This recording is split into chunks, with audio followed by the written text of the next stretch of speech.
When Zombie Esmeralda was standing close enough to the zombies, all the sounds in the vast room ceased. The leader of the zombies came forward and crossed his arms. "Ungung ungand fa," said the zombie. "Grundun I enkamun," replied Esmeralda. "Bukklad mundug. Gunk fiogmonag. Mogmogdg." The leader balled up a fist and then smashed it into Esmeralda's skull. This sent a large portion of skin and rotted brain splat onto the floor, but being a zombie, Esmeralda could not even feel the hit. With a piece of bloody rotting flesh hanging over her eye, Esmeralda replied with, "Grunkmogia eajasomaj. Groknum." A lot of zombies gasped. Someone in the back belched. The room was silent. Then, the leader zombie said, "Grunkmamwajuisenjam. Uaf. Auima." Suddenly, all of the zombies started moaning and gurgling and grumbling, all moving restlessly. Norman wished that they would become interested in some other food in the whole room, but brains turned out to be the zombies' only desires. Norman looked over at Bailey, and for some reason she was taking something out of her pocket.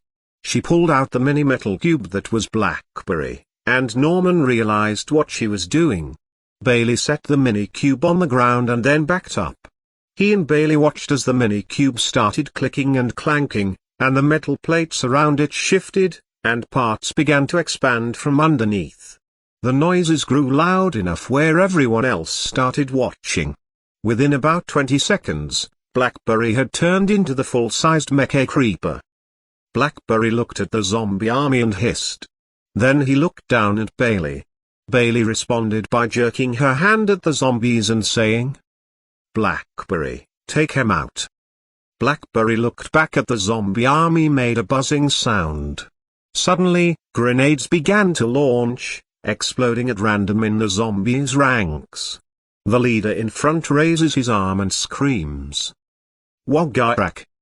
All of the zombies in the army yelled and zombies with him, and they all started running towards Blackberry and everyone around him. Norman backed up and ran, but Blackberry stayed, shooting grenades. Blackberry targeted the leader, who was identified by his blue skin, and shot out a charged creeper that blew up on the spot. The leader dodged and kept running. The zombies were getting closer, and even all the explosions from Blackberry couldn't keep them at bay. Norman felt someone grab his arm and he found himself positioned on Butterball's back with Bailey in front.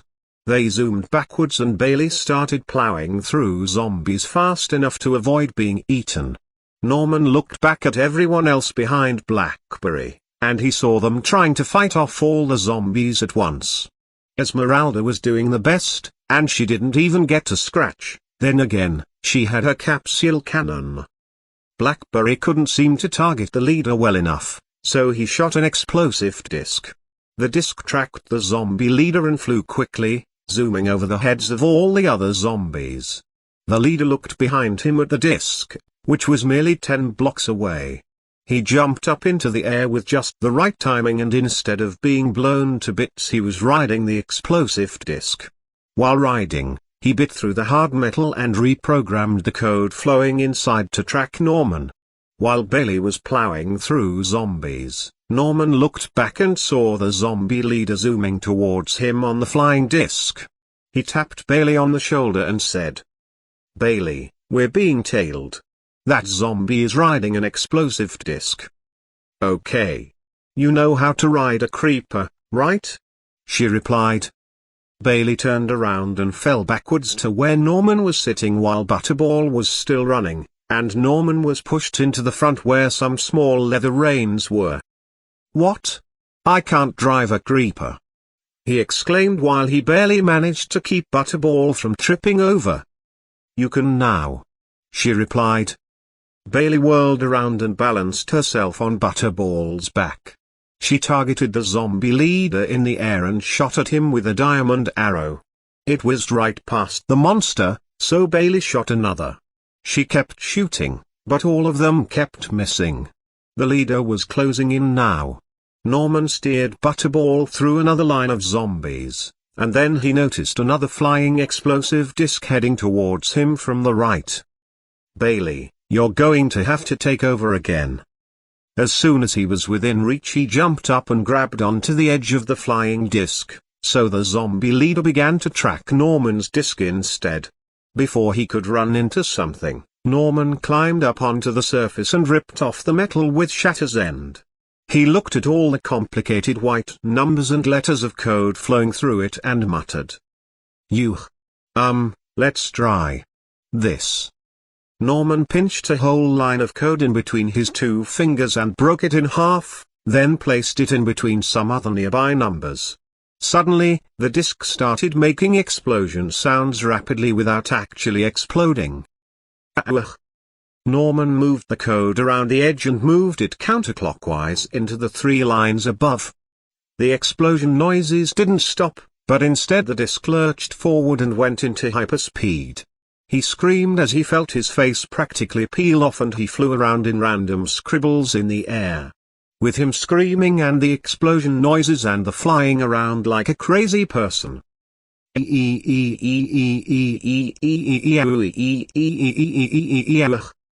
was sure that everyone must have been staring at him. Norman grunted and grappled onto the edges of the flying disc. With immense difficulty he put a hand into the code and pulled out just one little number and placed it somewhere near the center. All of a sudden the explosion noises stopped and the disc itself froze in midair, which sent Norman flying into the air, landing face first in a giant bowl of cold gravy.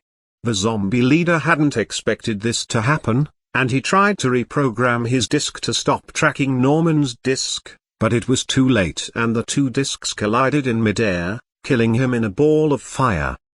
After the last of the flame had disappeared, the remaining 27 zombies fell silent. Then they all looked at Blackberry. Blackberry sent them a threatening message by opening up his grenade launchers again with a menacing click. After that all the zombies fled into the darkness beyond. Norman emerged from the cold gravy and swallowed a mouthful of it. He climbed out and Hillary gave him a sponge to soak up all the slimy gravy on him. He looked towards where his group was and saw them all cheering.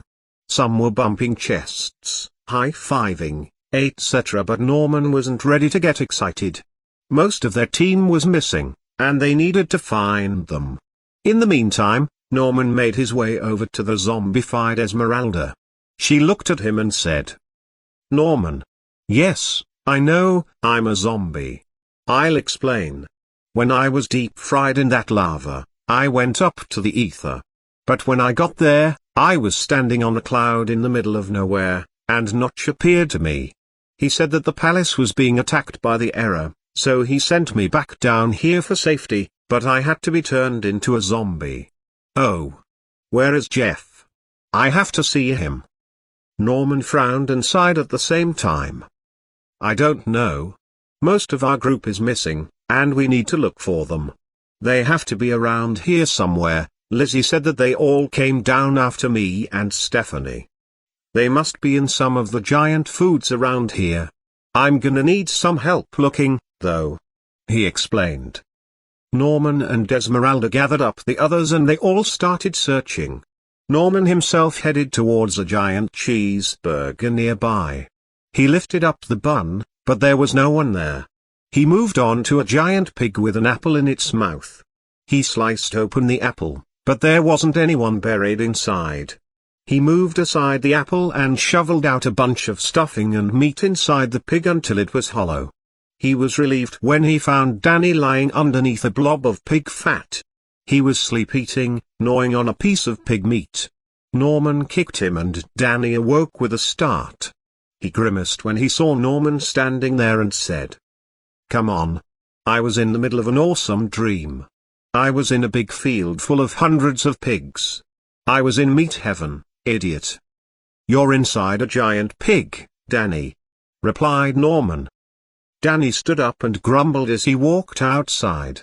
Norman followed behind, and as soon as he was out he saw Danny with his face buried in the side of the giant pig's cheek, consuming meat by the ton. Norman rolled his eyes and looked around for another food to explore.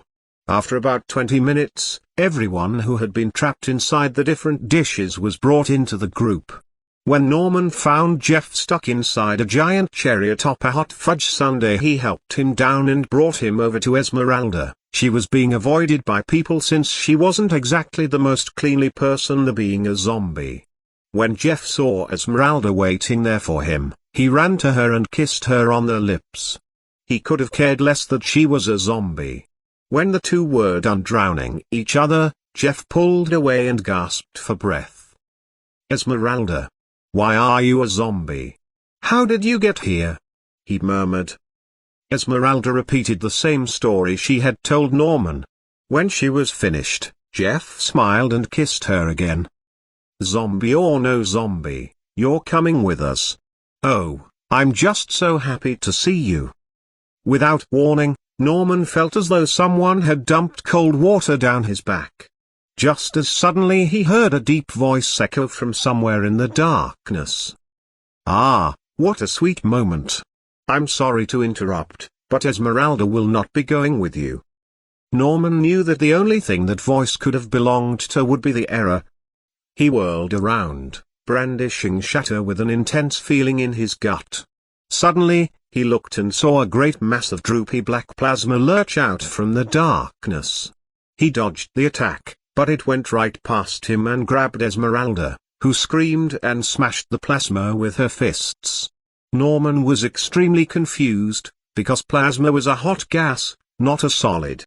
He ran forward and swung into the plasma mass near Esmeralda, but instead of slicing right through, the plasma sliced through the shovel's blade. Norman gasped and backed up, staring at his former diamond shovel that was now a mere stick. He could see inside of the diamond shovel where the code flowed, and it was looking blurred and full of errors. Norman looked around at the virus's drooping limb, brandishing his stick. The error let out a long, deep, evil laugh. "Norman, Norman, Norman. Don't you know that I am made of viruses? These viruses inside of me can erase the code of anything it touches, so you might as well throw out that stick of yours, because its state is gone now," muttered the error. Norman threw the useless stick aside, knowing that it would just be another thing he'd have to carry. Esmeralda was lifted up into the air, and she struggled to free herself. She kept ascending up towards the darkness above, and there was nothing anyone could do except watch in terror. Esmeralda stopped above 20 blocks off the ground. The error's voice began to fill with static. "This woman has not helped the matter, either. She must be deleted." The error's plasma limb curled around Esmeralda until only her head was showing.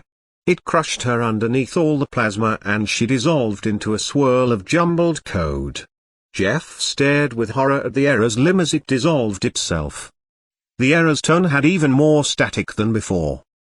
"I cannot SSSSS stay LLL longer. My PPP prison is KK keeping me FFFF from staying TTTTTTT to kill you. IWWW will be back, NNN Norman." The voice echoed for a few seconds, but then faded away. The chill in Norman's spine disappeared, but he was still chilled by the memory of the error's voice. He had never seen the error before, but just seeing part of it made him feel hopeless and scared. He didn't want to see what the rest of the error looked like. He had never had such an urge to get away from somewhere as he did then. Chapter 26, Dinner Parties of a Sort. While their team tried to find a way out without completely blowing up the place and revealing themselves to more possible zombies, Norman tried to find Jeff. But Jeff had disappeared to somewhere. Norman severely hoped that he didn't go off and try to drown himself in pudding or gravy or something because of losing Esmeralda for the second time. He looked around and searched among the giant dishes around him, and eventually he found Jeff sitting among some giant toothpicks. "Jeff, are you okay?" Norman said quietly. Jeff shook his head and said, No. No. I am certainly not okay. My whole life has been not okay. My entire existence has been a living nightmare. Norman tripped backwards on a toothpick and landed on his back with a groan. He stood up quickly. Jeff continued with his anger bursts before Norman could say anything. If I could take one word to describe this world, it would be unfair. It's all unfair. It's unfair that our village had to be burned to the ground. It's unfair that Jonah had to die. It's unfair that Esmeralda had to die, but then come back alive only to be completely destroyed. I hate Notch, Herobrine, Queen Ender Dragon and all the beings of Minecraft to the bone. I wish they were all dead. Suddenly, Jeff lifted his head with a look on his face. No, wishing everyone else was dead would be stupid. Maybe I should just die, he muttered. Norman gasped and moved forward to be in front of Jeff. Jeff, how could you even think that? You honestly think Esmeralda would want her husband to give up and kill himself? No. Of course not. She'd want you to keep going, he declared, trying to sound encouraging. Jeff grunted and put his head in his hands. She would want me to stay alive, but she doesn't. She doesn't exist. She's gone. Her code is erased. I'll never be able to see her in the ether, because she won't be there. Well, what about Jonah? Jeff froze for at least 10 seconds after hearing his deceased son's name. He looked up at the dark ceiling and muttered. You're right. Jonah needs me to stay strong. I need to help you defeat the error, otherwise the ether will be destroyed by it before we get the chance. You know, if it weren't for the error, you'd be back in your own dimension and we'd all be in our own homes. There would be so many people still alive, and our town would still have a mayor. There would be no danger, no cruel deaths, no nothing. My family would still be alive. Oh, damn you, error. Norman helped Jeff to his feet and said, all right, let's just get out of this place. The two walked, but Jeff sort of stomped, really, back to the group. They hadn't been able to find a way out, so Bailey had decided to take the risk of being discovered. Blackberry shot explosive discs into the wall until they had a hole leading up and out. Norman looked up into the night sky above and judging by the height he figured they were just above the bedrock layer. Then he realized that they must have been an open target for the error being so close to the void.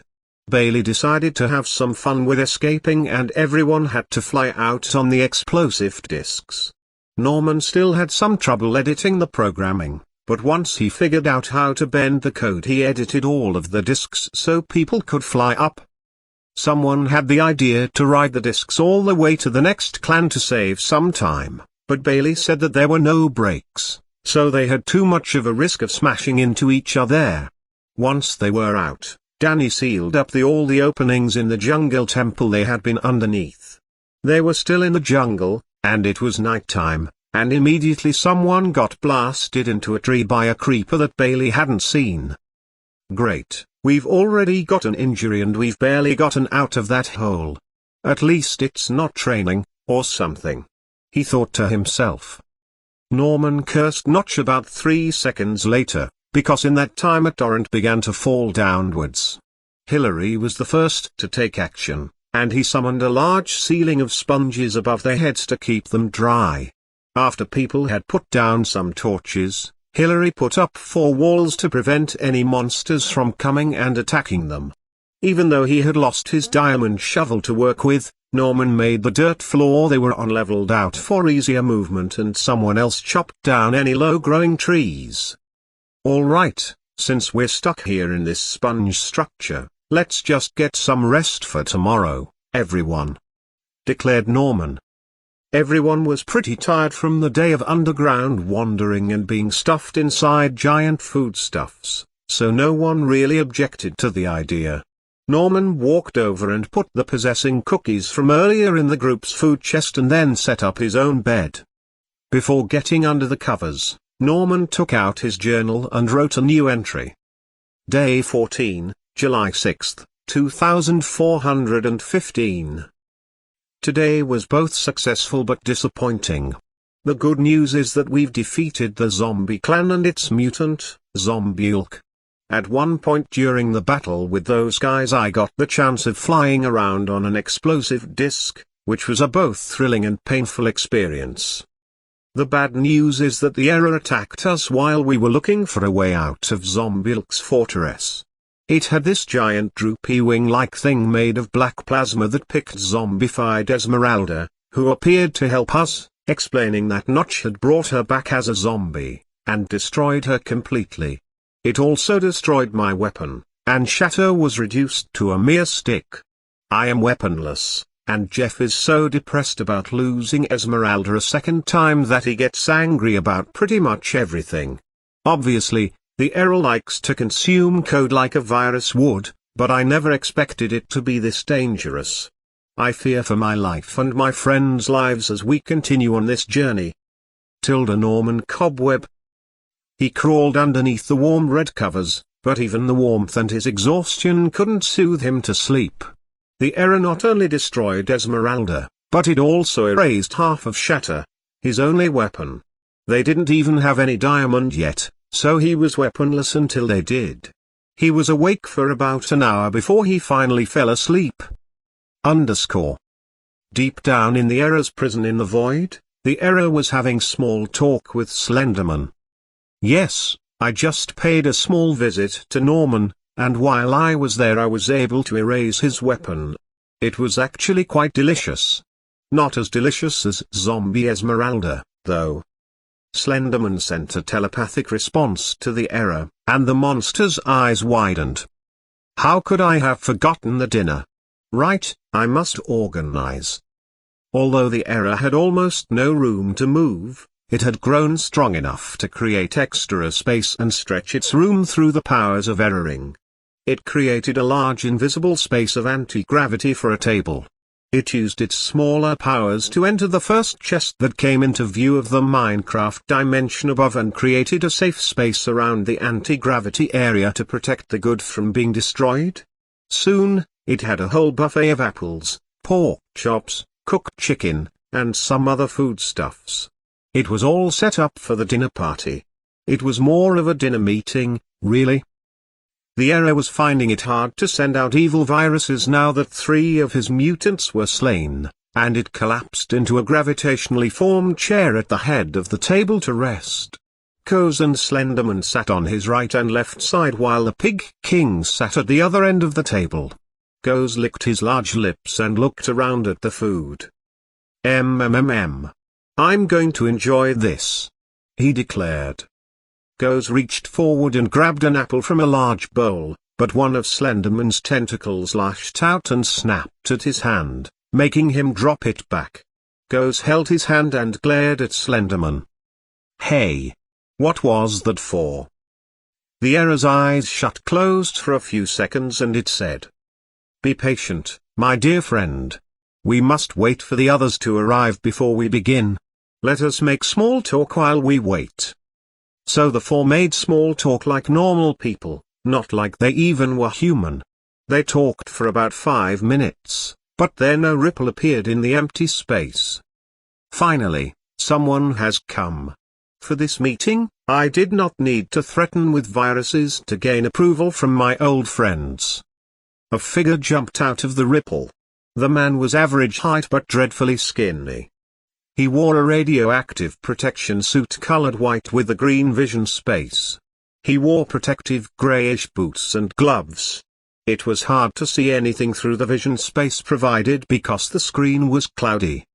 The man walked quickly towards the error and said, "Hola, una vez más, Virus 2.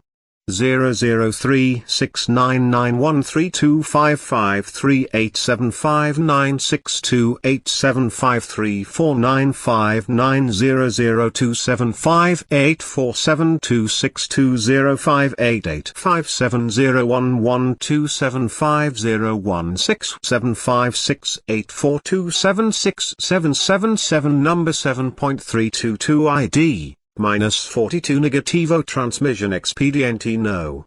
-1.33333333. Hello, Professor Archivo de Datos. I have been expecting you. Inverted question mark Quien Mas Venusina? said Archivo. Well, let's just say some old friends will be appearing any time now. I am bringing TIDLOP, the Interdimensional League of Pure Evil, back together, as you know, and I have invited some most unpleasant villains from the other dimensions to meet. Look, here comes someone now, said the Error. They both looked at the large ripple again and saw it vibrating. A new figure appeared in the prison moments later. This creature was a 9-foot-tall mutant turtle-like monster with yellowish scaled skin. The creature had very large clawed hands and feet. He had a green head with flaming red hair, and a very large fanged mouth. It was the infamous Bowser. Bowser walked heftily towards the gravitationally formed table with all the food. He looked down at the immense amounts of food hovering on the table and his eyes widened, a large grin forming on his face. Finally. I've been waiting to have a feast for years now. Bowser sat down with a thud in a large gravitational chair and starts to gobble down the food. The Error looked around at its fellow villains and took account. The Pig King, Koz, Slenderman, Professor Archivododatos, and Bowser. They were all here. So, the Error cleared its throat. Does it even have one? To grab everyone's attention. Please, you all might as well partake now that we have all arrived, even though our friend Bowser has already begun. As we eat, let us discuss the plans that TIDLOP will bring to the dimensions of all existence. All of the evil beings began to eat. The Error ate a lot itself, but only to consume the code. Code and data was its only source of food. After consuming about 20 cooked chickens at once, the Error looked around at everyone eating and spoke. You probably already know the reason why I have invited you here, but I will explain it anyway. I am bringing TIDLOP back together. After being put to rest 400 years ago by the rulers of the Minecraft dimension, I have been working away at the bonds of this magic prison. At the same time, recently I have grown strong enough to put viruses in the different dimensions around me. The first dimension I entered was the third dimension, and do you know why? Asked the Error. Koz swallowed a chunk of apple and said. Because you like annoying people? No, Koz, not because I like to annoy people. I did it because they have the one thing that could destroy me forever, and I had to possess them all before anyone could stop me. And what is this thing? Replied Koz. The Error became silent. It did not want to think about its own possible death. Suddenly, another person spoke from the back end of the table. The Error looked over to see a glowing white pair of eyes. So, what are our plans in taking over all the dimensions of the universe? Said the white-eyed figure. My dear friend and all my friends here, I am planning on wearing away at this magic prison around me for just a little while longer. Maybe another 100 years, but just years in the void, which will be about 10 seconds in all other dimensions. After I have worn away enough, I shall break loose completely and enter all dimensions of the universe, swallowing everything in a black hole of endless mutated codes and viruses. You will not need your own dimensions anymore, because I will create a dimension vast enough for just us and all my virus friends that have been trapped and deleted on Earth. We will be the ultimate rulers of the universe. Now that the Error's companions were all that are here, it could finally reveal its full in detail plans for interdimensional domination.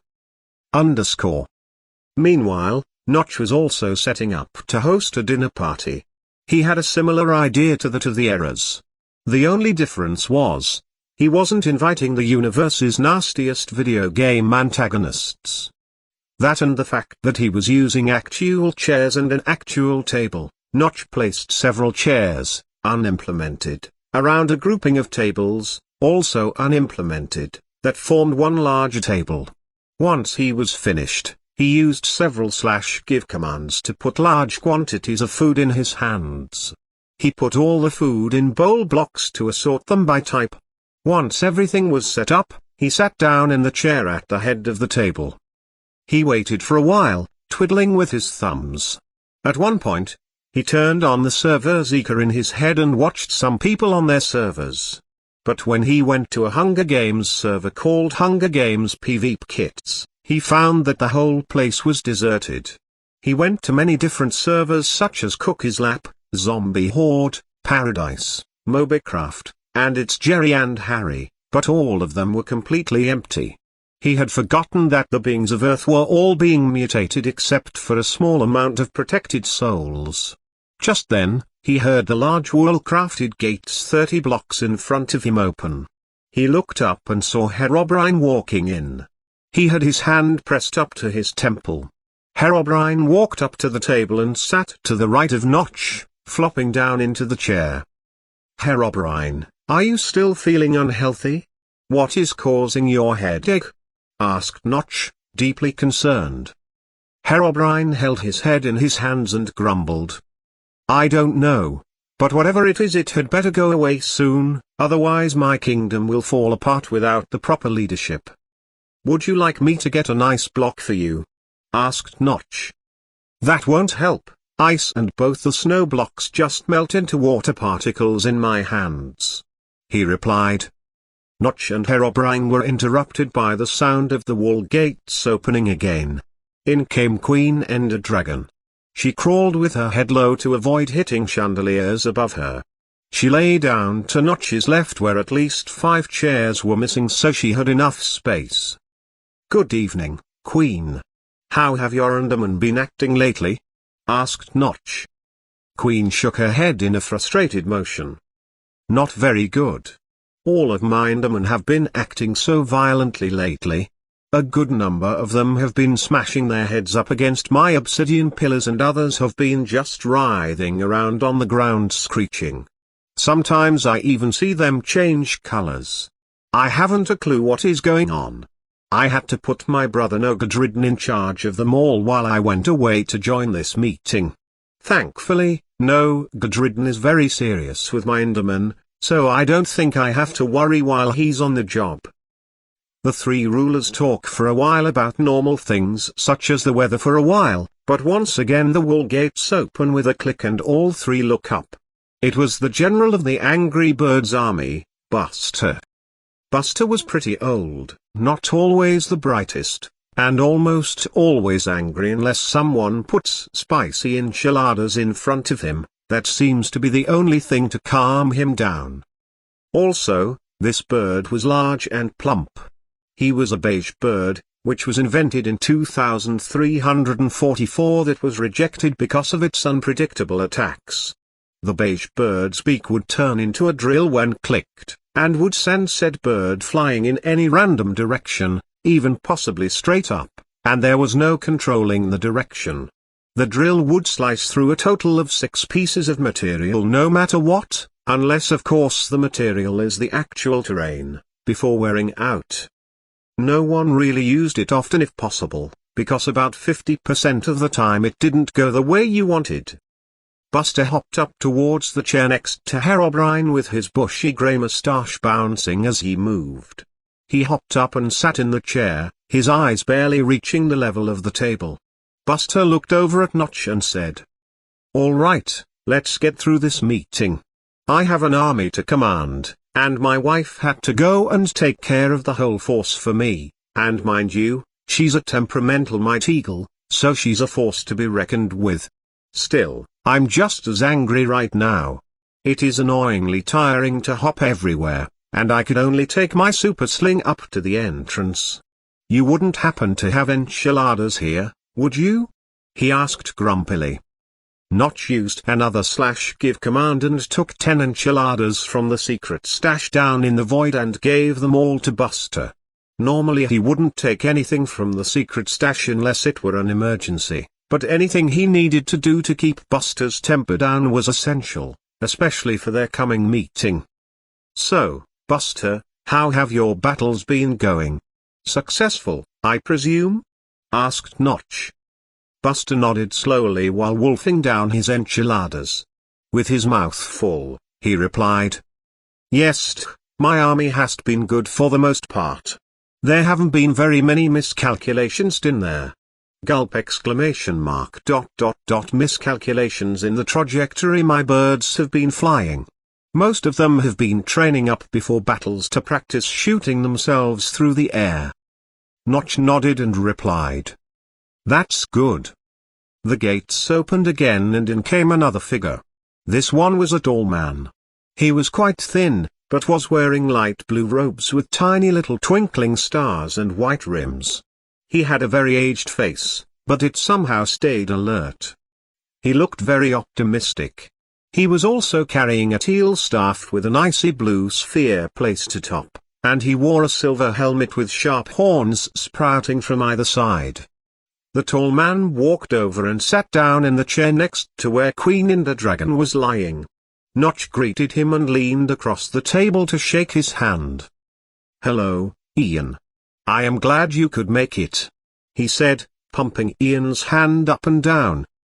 Ian smiled and said, "I would not miss this meeting for the world, Notch. How are the things going in your kingdom?" Notch let go of his hand and put on a nasty scowl. "Well, the place we are in now is just my secret hideout that is undetectable from anyone and anything. Whenever something urgent like this happens and the Ether Palace is not safe to stay in, I bring everyone here. We had a bit of trouble with the error." "You bet we did, mate." Notch turned around to see Mutton Chop the anthropomorphic cyan sheep walking slowly towards them with Shred in his hand. He still had his diamond helmet on. Mutton Chop placed a block of cyan wool in between Herobrine and Notch and sat down on it. "We were attacked head-on by those idiot viruses. They blew up the palace, disintegrating it to millions of damn particles.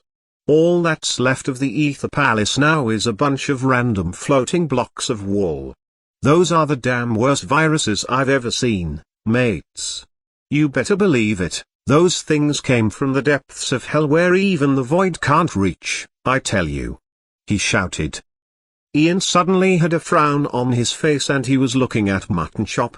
Mutton Chop turned to look at him and said, "What's wrong with you, eh?" Ian shook his head and blinked a couple of times. "Sorry, it's just that I don't approve very much of cuss words such as those," he murmured. Mutton Chop rolled his eyes and said, "Oh, right. I forgot that your dimension is rated E for everyone. You can't even have a bit of gore or language without going ballistic, can you?" Ian ignored this comment and turned back to Notch, who asked him another question while also ignoring Mutton Chop and his rudeness. "How is your army doing? Fending off the darkness still, I presume?" he asked. Ian smiled and replied, "Yes, the Skylanders and the Giants are doing very well at keeping Koz and his darkness at bay.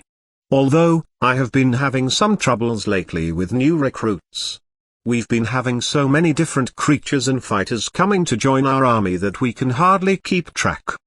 The last Skylander I recruited was this mass of tar and sludge named Sludge Gut that shot poisonous skunk at enemies, and he got so angry at me for not letting him in that he burned away at the skin of my arm by sticking it to a wall with poison." Ian rolled down the long sleeve of his right arm to show a large bandage stretched across. "I had to invite him in before he got too violent." Mutton Chop put 2 more blocks of cyan wool behind him so he could lean back. He grumbled, "And wada ya know, that bandage ain't got a bit o' blood on it or anything." Another figure came in through the gates. This man was actually kind of short, and he was wearing a torn blue business that had both sleeves ripped off, making him look rugged. The only odd thing about him was the jetpack fashioned from a large machine strapped onto his back.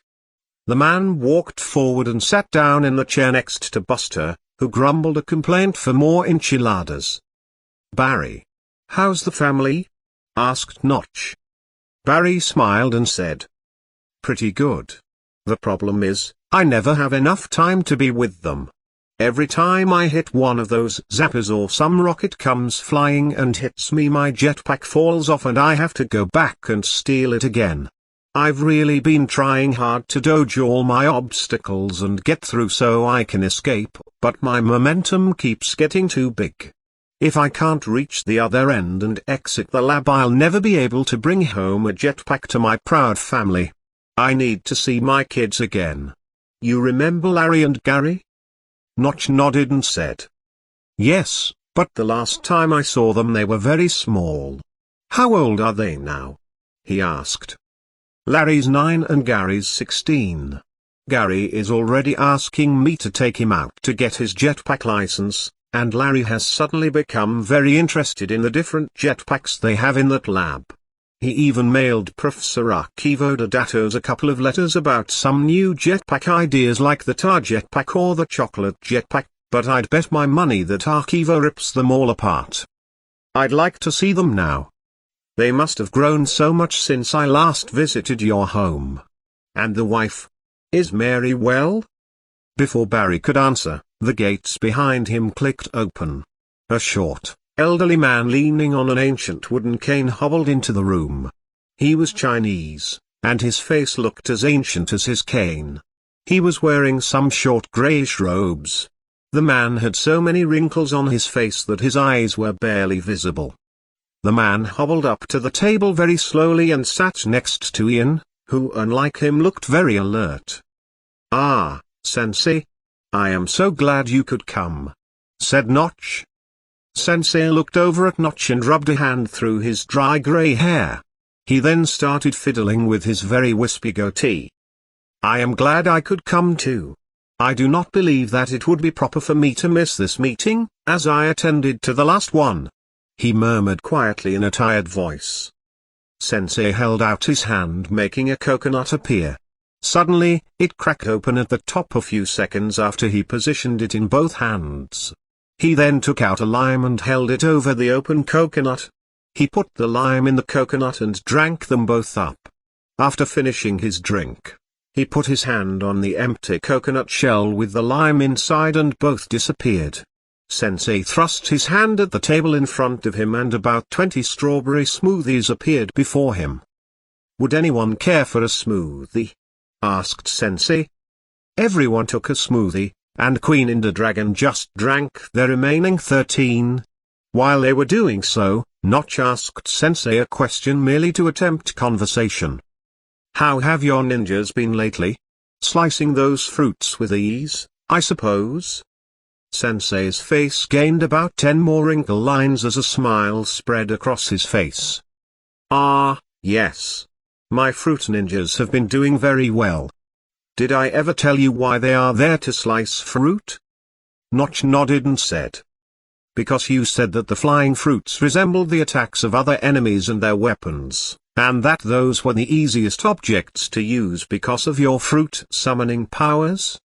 "Yes, but recently since our last meeting about the error I have hired a scientist by the name of Professor Egad, who is a very good friend of mine, by the way, to invent a mechanical weapon powered by the high sugar and sodium quantities found in fruits.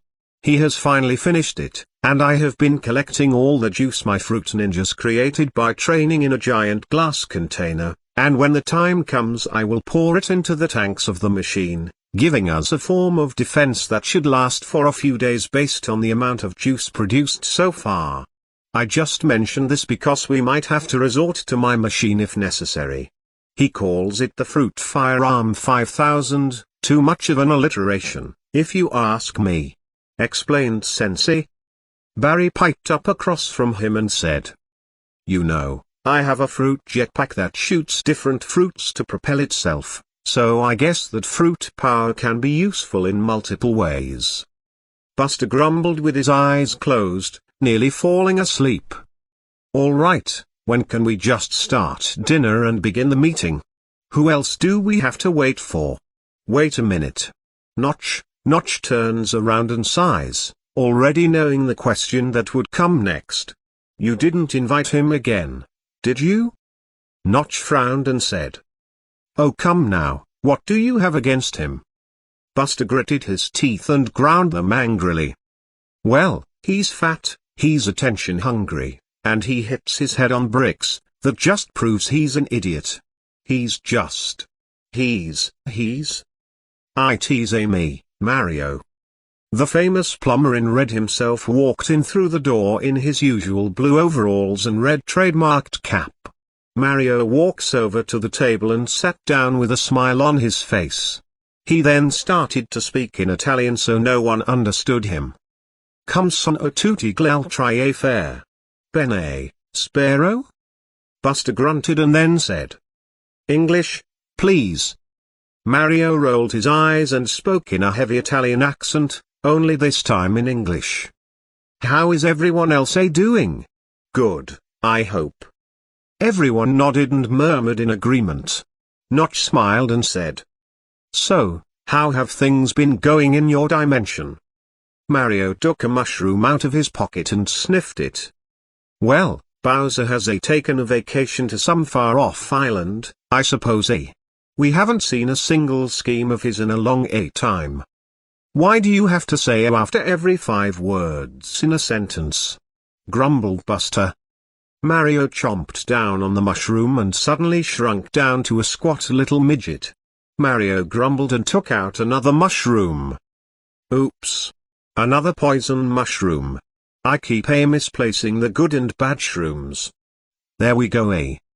Mario ate the other mushroom and was restored to his full height, which still wasn't much anyway.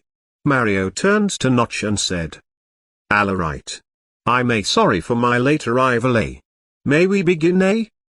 Notch nodded in approval and all the cameo heroes began to feast. Now that everyone was there, Notch could get down to business. Chapter 27, Non-Fiction Science Fiction. I sat in Marcus Person's office for a long time, waiting for a report on the previously heard data to be delivered to me. The coffee was quite good, 2 shots of espresso, 2 creams, 2 sugars. I looked to my right to see the painting of George Washington that we had recently placed on the wall and I thought to myself, I wish that my presidency was not so difficult compared to yours. You never had to worry about viruses of any sort. A few minutes later there was a knock on my door and John Clearwater came into the room holding some papers. Good afternoon, Mr. President, sir. Landon Barrel will be coming in here to discuss the plans because he thought it too important to be written. He will be here in roughly 3 minutes to converse. He explained. My vice president dropped the papers on my desk and slid them around for me to see. These are all the data files that he's collected and organized. Now, I'd stay but I've got to go to lunch soon with the Speaker of the House. Goodbye. I waved goodbye and Clearwater left the room, closing the door behind him. I looked down at the papers. Unfortunately, most of the data I did not understand very well because I myself was not a scientific genius. But, I'm sure that Landon Barrel will be able to help explain. As predicted, 3 minutes later Landon came into the room holding the exact same papers. He sat down in a chair across from mine and smiled. Good afternoon, Mr. President, sir. I have all the data we can access processed. I know that you were not always the best in scientific research and processing data files, so let me explain as simply as possible. He flattened out his papers in front of him and peered at all the data.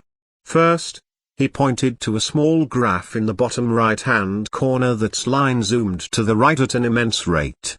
He pointed to the numbers on the y-axis and said, each of these separate numbers stands for a single millisecond. He pointed to the numbers on the x-axis. And these numbers show how fast the virus has been traveling through data files codes all around the US ever since it first appeared. He pointed to the bright red line that was stretched far towards the right. This line represents the ratio of milliseconds to distance in the code. This line shows a ratio of 1:64,000,000,000, which means in a single millisecond this virus is traveling through 64 billion individual program code files, and there are many different kinds out there, but apparently this virus melts through all of them like butter no matter what the program is. Even though I wasn't very familiar with the data, I definitely understood what he was saying. This virus was traveling at an alarming rate, and nothing could stop it. Landon cleared his throat and patted down his orange suit.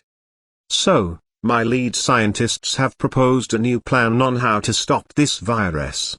They propose that we take the DNA from the deceased Professor Explitor's brain and genetically insert it inside one of our own scientists and engineering the DNA to give us the memories of creating the ASC supercomputer that deleted all those viruses years ago.